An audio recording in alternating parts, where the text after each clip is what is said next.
Good morning, ladies and gentlemen. Welcome to the show. Glad to have you guys here on this Sunday, the 22nd of June, 2025. Thank you for tuning in. Um, I'll tell you guys, I think probably the most comprehensive peace deal we've seen in a long time. I just got a feeling it's coming. But meanwhile, what we're in is we've just entered in, the United States has just entered in helping Israel to bomb Iran. Uh, and the thing is Iran has an awful lot of advanced missile systems. That's what I was saying. That the scary part of this, and I was talking about this last week, that it could get really scary. There could be an awful lot of talk out there about how this could go into nuclear war and all that, especially if Iran really starts to launch some of their untapped missiles that they haven't really used yet in their arsenal. We're going to talk about that right now. But I don't think this is heading toward nuclear war. I think this is heading toward the most comprehensive peace deal we've seen in quite a while. I think that's where this is heading. And I think that this it might take a couple months to play out. During that period in time, things might get really hairy because, look, Iran's advanced missile arsenal remains largely untapped. It says despite escalating tensions with Israel, Tehran retains a sophisticated missile arsenal including cruise missiles, hypersonic missiles, ballistic missiles, and a lot of them have a capability of reaching over 2,000 kilometers. So they can reach anywhere in the Middle East. And Iran hasn't used that capability very much.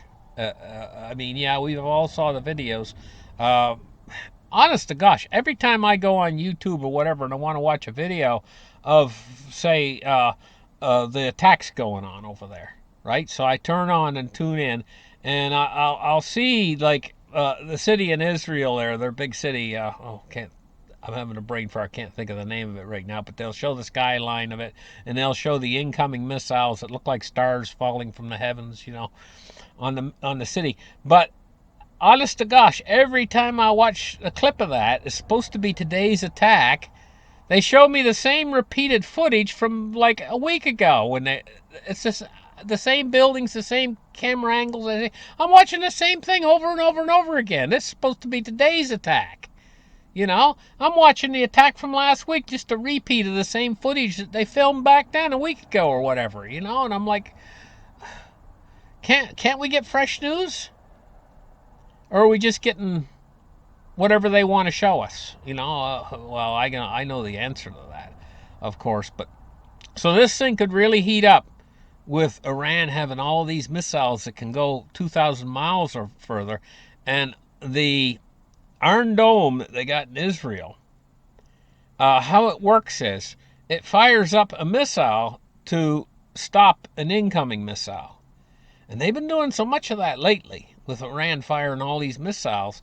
Those missiles that go up to stop the other missile, they have to have special guidance systems and stuff. And they're expensive. Whereas the incoming missiles might not be as expensive as the missile that's going up to try to stop it. And after a while, they just run out. They run out of missiles to use in their Iron Dome type system. And then you see these things on the news that come in and say, hey, you know what? There's been a breach of the Iron Dome, or it's failed, or whatever. But Iran is still hardly scratching the surface of their advanced missile arsenal. So, like I say, this could get really hairy. This could get really, really scary. And don't be scared, because I think this is all heading toward a peace deal. Ultimately, that's where I think it's really headed. You know? Now, taking a look at, they're launching these fresh attacks, and this is the second week with no diplomatic breakthroughs in the war in Iran. Now, the Vance and Rubio are calling for peace with Iran, and they're saying that regime change is not the goal. Really? They don't want regime change in Iran? I thought they did. I don't know if that's the goal, but I thought that they would like a regime change, but evidently they're saying no, it's not the goal. What is the goal? Taking out their military facilities that are capable of producing nuclear weapons. In other words, their nuclear program. Is that the goal? Uh, but if that is the goal, they're saying here, it says Vice President J.D. Vance says he believes that their nuclear program has been set back many years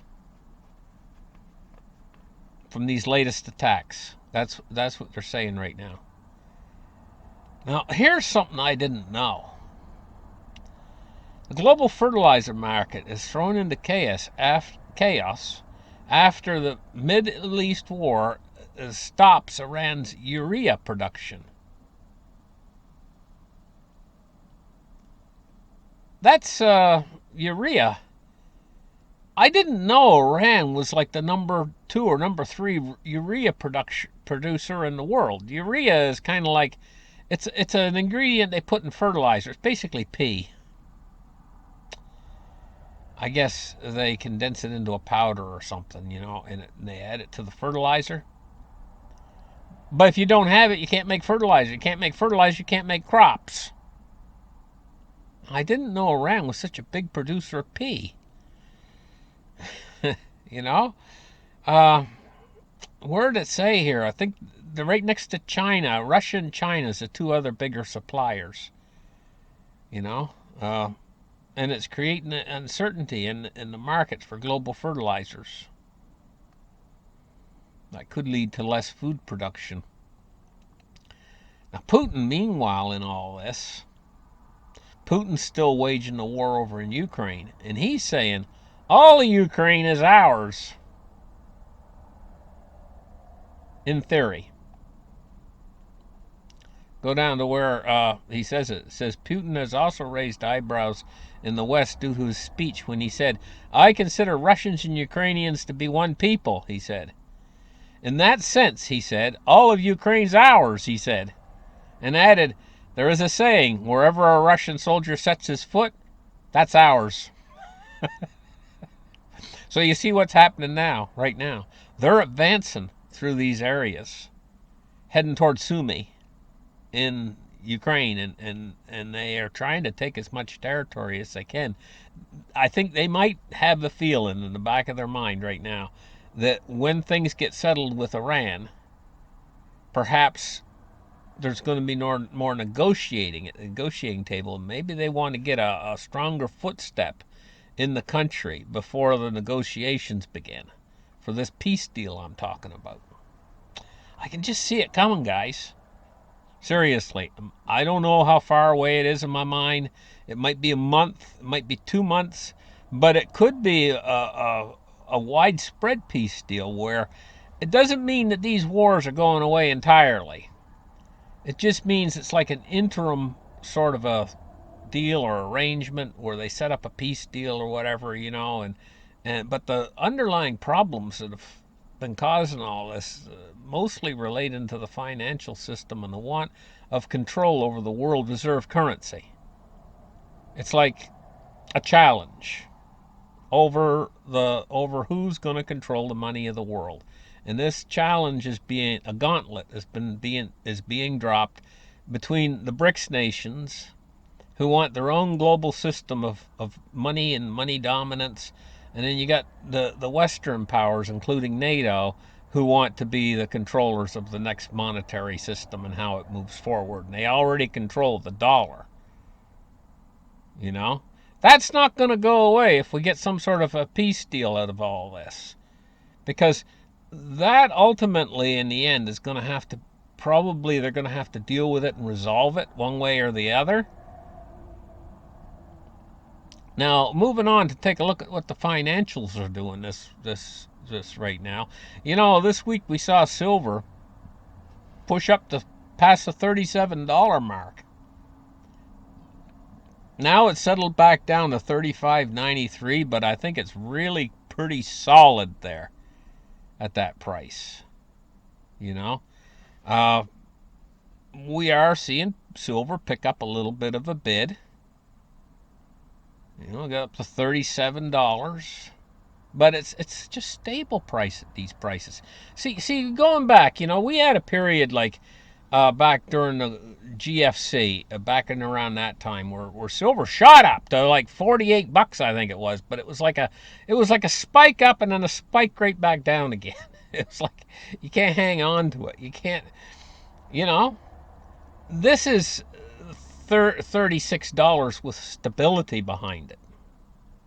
That's a totally different animal, you know. So I mean, if this wants to shoot up, I mean, this could shoot up to 50 or even $60 from that price, from that base price right there. It's almost like a base price. It's almost like, hey, you know, this isn't no spike up to $36. This is solid, like a rock. Now, taking a look at our cryptocurrency today, we see Bitcoin went back down below 100,000.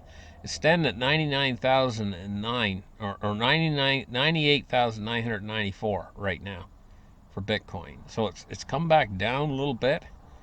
Uh, Taking a look at our markets right now, what they did this week is the Dow's at 42,206, 42,206. That's where it finished the week. Uh, the S&P finished the week at 5967. The Nasdaq finished the week at 19,447. The Russell, the volatility index hasn't been seeing those big swings up we seen when the trade policies first went in. The tariff policies. There was an awful lot of volatility in the market.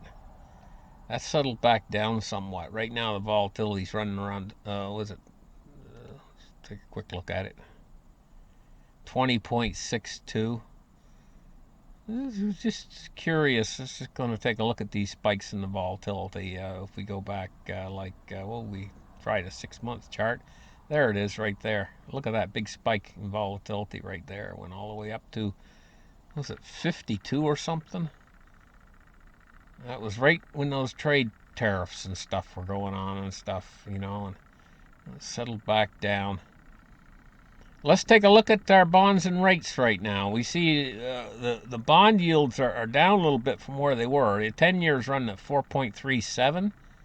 It's down 1.8 basis points, and the 30 years at 4.89. It's down, what was it, 8 basis points? Or 0.6 basis points. Now taking a look at our U.S. dollar index, and we're seeing it 98.77. Yeah, it's sort of going along sideways right now. Well, guys, if things get hairy, like we've discussed this for a long time and debated over it, you know, I mean, going back like 5, 6, 7, 8 years ago, I remember them saying, oh, Iran will have a nuclear weapon in just a few more months. And all this kind of stuff, you know, and Iran is enriching uranium and articles, and Iran's going into another nuclear deal, and then they signed a deal with Obama, and this went on and on for years.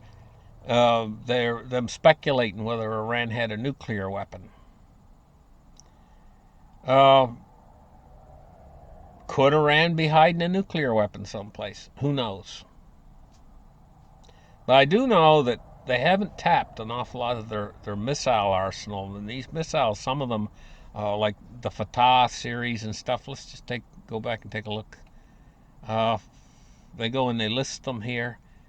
The Fatah 2, the Qasim, the Sumar, the Reed, strategic missiles. They got all kinds of hypersonic missiles and everything, and some of these can carry a nuclear weapon. So if they got a nuclear weapon, they could carry it on one of these missiles.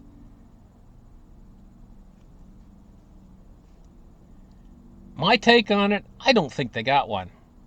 I'll tell you, I think if they had one, I think they probably would have fired it by now. But I could be wrong about that. So in this kind of a situation that's going on right now with the United States entering the war and everything, well, we're all just going to have to kind of hold our breath and wait and see what happens. But I'll tell you guys what, if a nuclear bomb did go off over there in the Middle East, it could create a tremendous wave of fear. You see, people are not taking any of this stuff, these wars and stuff, seriously now. They're not paying any attention whatsoever to it, you know. That would be even more likelihood that it could lead to a peace treaty if something like that were to happen. My take on it, I don't think that's going to happen, and I think it's going to lead to a peace treaty anyway, coming right around the bend, maybe in a couple months. And that's something for all of us to look forward to, you know, really, seriously, is a peace deal and have this whole thing. I'm not really going to say behind us, but resolve somewhat, so that war takes away from stability in the world, and that's not what we need. What we need is more stability instead of less. Okay, listen, guys, thank you for listening to my show. You guys have a great week this week, and we'll catch you guys very soon again. Bye bye.